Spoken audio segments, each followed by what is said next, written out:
What's up, YouTube? Smash that like button. I'm just kidding. I found this vintage plane on eBay and I'd like to forge a knife out of it. It was made by Auburn Tool Company in Auburn, New York, and they did business from 1864 to 1893. They were one of 5 leading plane manufacturers that used state prison labor and water-powered machines, if the internet's correct. So I'm determining how hard this is, and interestingly enough, it file checks under 40 HRC. That's pretty soft. So I'm going to go spark it and see if we have some high carbon steel in here somewhere. And yeah, I mean, it sparks pretty good. It sparks pretty good. I'm not sure why it's not harder than 40 HRC. 40 HRC is too soft to be a blade used in wood carving and wood cutting.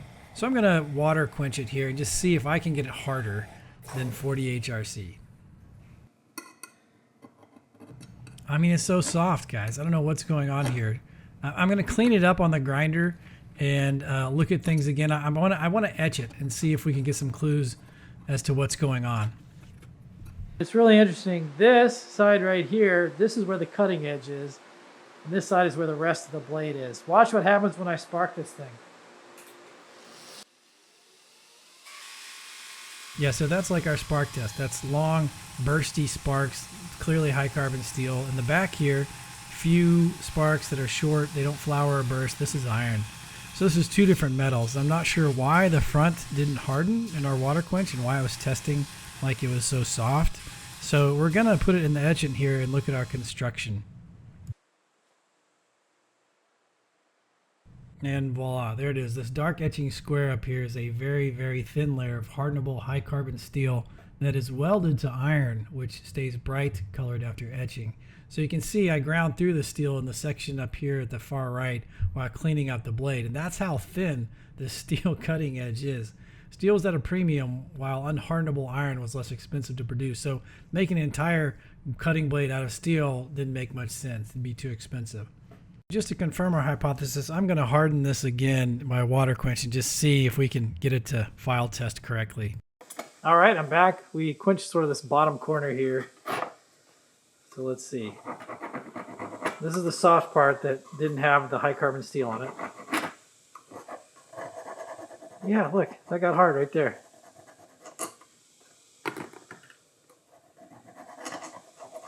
Hard, soft. Hard, soft. Yeah, so that is high carbon steel. That's interesting. At least high enough to quench, water quench to a hardness. Very cool. It's looks like it's better than 65 too, or maybe right around. Oh, it's better than 65. Yeah. Wow. So what does this do cosmetically to us? I think the rest of this is iron. It sure sparks like iron. Am I gonna forge weld this into a knife? It's gonna look awkward, you know, to have this little sliver of high carbon steel grinding through the layers at the tip of a knife. It's not, the weld isn't very good either. It's not a clean weld. See? It's a very interesting fabrication. So I think I'm going to cut this part off. I'm just not going to use this. I'm just going to take the iron portion, and this bit portion, I don't know how to use it. I just don't know how to incorporate it in a way that makes sense, especially sort of with this bad weld here. Right on, so it already cut it in half. Now I'm going to cut off the high carbon steel ends, then we'll sandwich some 1095 in between our 2 pieces of iron, and we'll just do a sand mic construction here.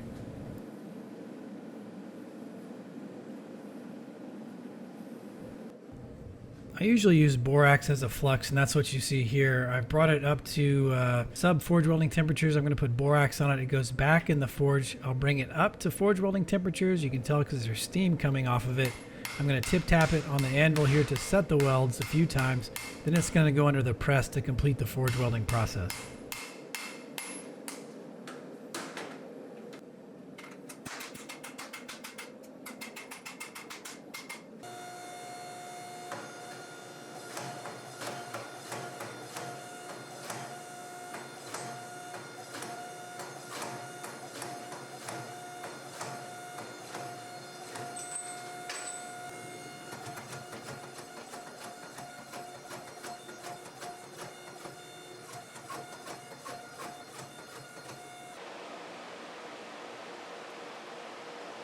Okay, so I cut off the tip and then I ground the edges on the sides and etched it because I want to make sure we got all the weld out. And you can see there's a little taco weld right there, so I'll have to grind a little more right there. That's sort of the only bit of weld I see left. And then I want to make sure that our dark etching high carbon steel, or 1095, is centered, and it is so far. This is going to be the handle portion. There's not a lot of iron or mild steel, whatever the wood plane blade is. There's not a lot of it down here. Trying to make this into an edge is not going to work. Most of this will be ground away when we flatten our sides to expose everything and put handles on. But I'm hoping that there's enough thickness of iron on the front half of this billet that we will have iron present over our blade. You can see there's not a lot of iron, and as we squish things further, the iron is going to squish more than the steel. So to keep some iron present here, we are definitely going to have to do a lot of forging to shape. And, forge in bevels as best we can. Keep things centered, so on and so forth.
At this point, I've etched it and then I've ground off a thin layer there at the edge, what's going to be the cutting edge, down to the high carbon steel, because I want high carbon steel at the cutting surface and nothing else.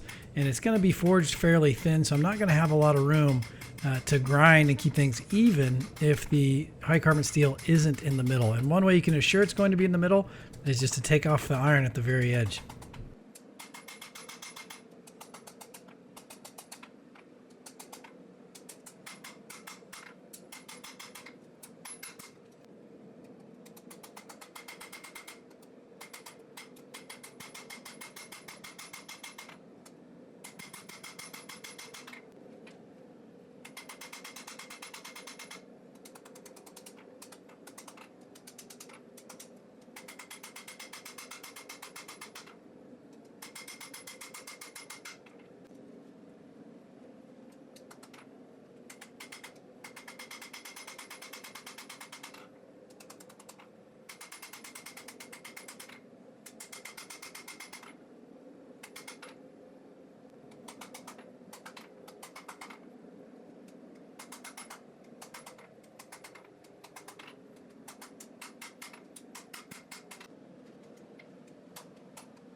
All right, let's get this over the grinder and finalize our profile there before doing the heat treatment. I'll do the bevel grinding after the heat treatment.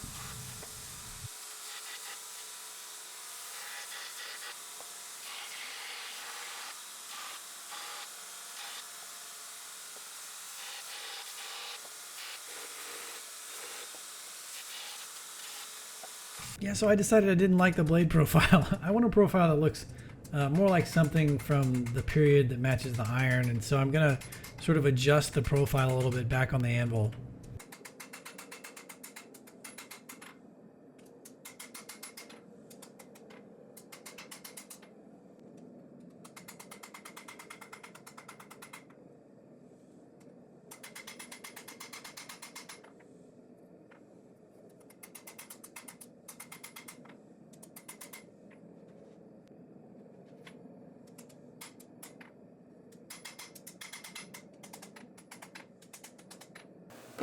This is definitely more of the profile I was looking for with the blade. I'm going to work on this with the grinder a little more after we're done heat treating. I am going to take it to the grinder right now and just knock off some scale here and etch it and see and make sure that our carbon steel is definitely centered. It should be, because I took off all the iron on the sides before we did a lot of forging, you know, for about 3 millimeters. So no matter how we forged, the edge should still be carbon steel, right? Even if it's wavy right behind the edge, the carbon steel should be in the center on the edge. So I'm just going to verify that. Then we'll get it wrapped up and ready for some heat treat, quench, and all that stuff. What's up, YouTube? I lost the heat treatment footage, so this was normalized twice, then quenched from 1500 degrees in Parks 50 and tempered at 400 degrees several times, but we do have a warp in the handle. So here we are clamping it straight and drawing down the spine with a torch.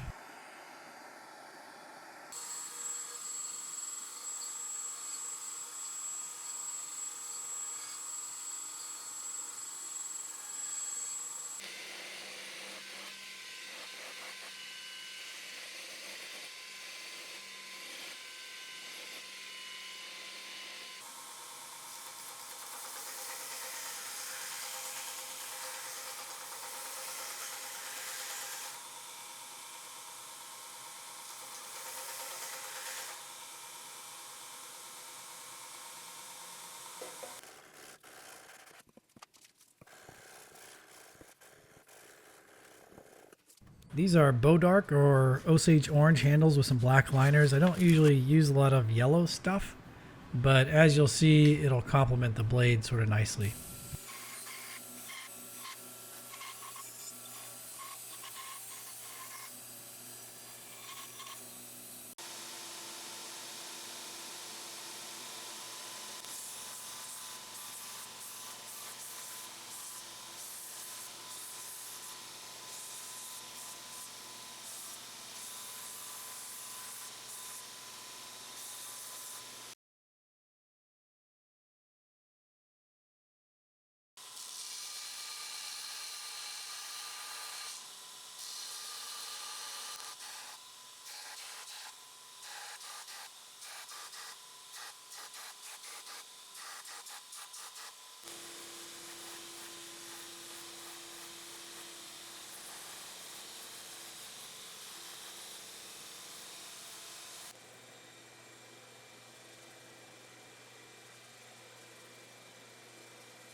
I put the scales on first because this blade is not going to require prolonged etching. I'll get everything I'm looking for after a single 5-minute cycle. So I'm not interested in a lot of relief, although prolonged etches can really do some interesting things with iron. That's just not what I'm gonna go for here.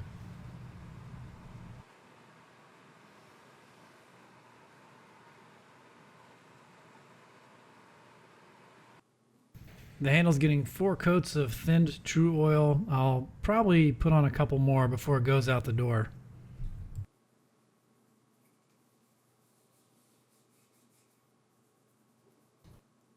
I really like the combinations here. You can see there's a layer of iron that has patinaed yellow brown and the ferric chloride, which is very common. So I wish some of the features revealed by the bevel grinding were a little more symmetric side to side.